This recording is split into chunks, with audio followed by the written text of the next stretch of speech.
Assalamualaikum warahmatullahi wabarakatuh. Saya Fitriania Asia, mahasiswa Universitas Pancasila jurusan Teknik Industri.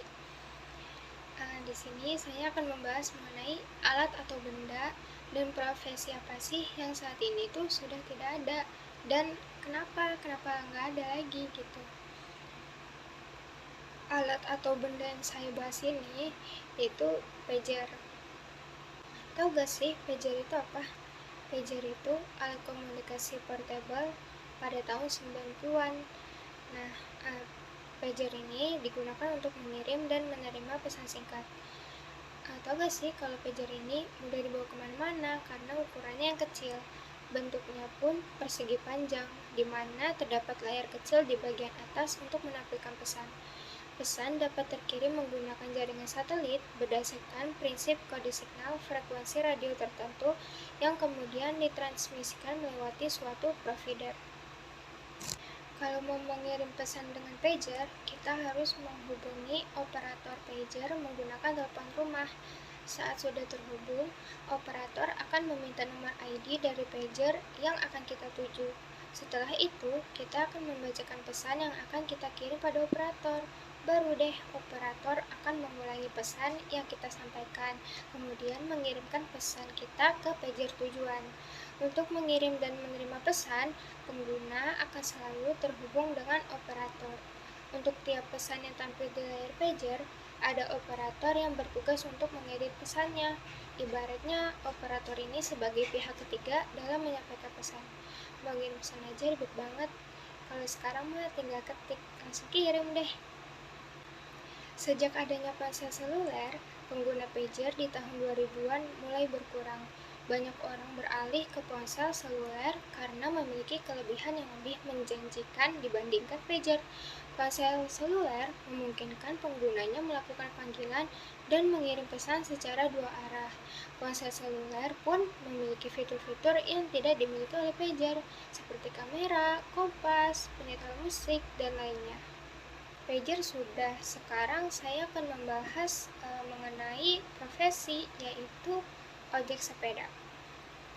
Jauh sebelum teknologi berkembang, berjalan kaki dan menunggang kuda menjadi satu-satunya cara manusia untuk bermigrasi dari satu kota ke kota lainnya, menempuh jarak ratusan kilometer, memakan waktu berhari-hari, dan itu lelah banget. Seiring berjalannya waktu, manusia terus berinovasi, berpikir nih gimana caranya membuat hidup lebih mudah. Nah, mereka memulai menciptakan alat transportasi yang jauh lebih baik, mengesampingkan hewan, dan mencoba memanfaatkan mesin penggerak. Istilah ojek atau ojek berasal dari bahasa Sunda, asal kata dari ngobjek atau ngobjek. Menurut Kamus Besar Bahasa Indonesia, kata ngobjek punya makna mengerjakan usaha sambilan secara tidak tetap untuk menambah penghasilan.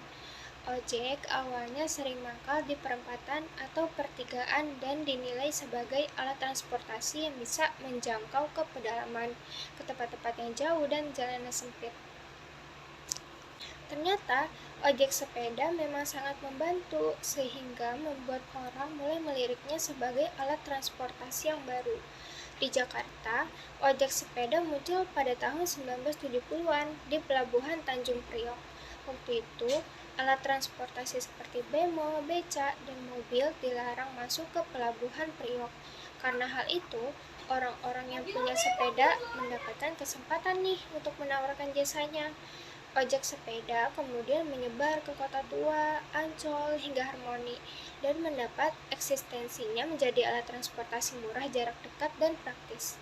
Saat ojek sepeda berkembang pesat di perkotaan, orang-orang di desa mulai berinovasi dengan beralih menawarkan jasa ojek sepeda motor, walaupun pada saat itu jumlahnya masih sangat terbatas.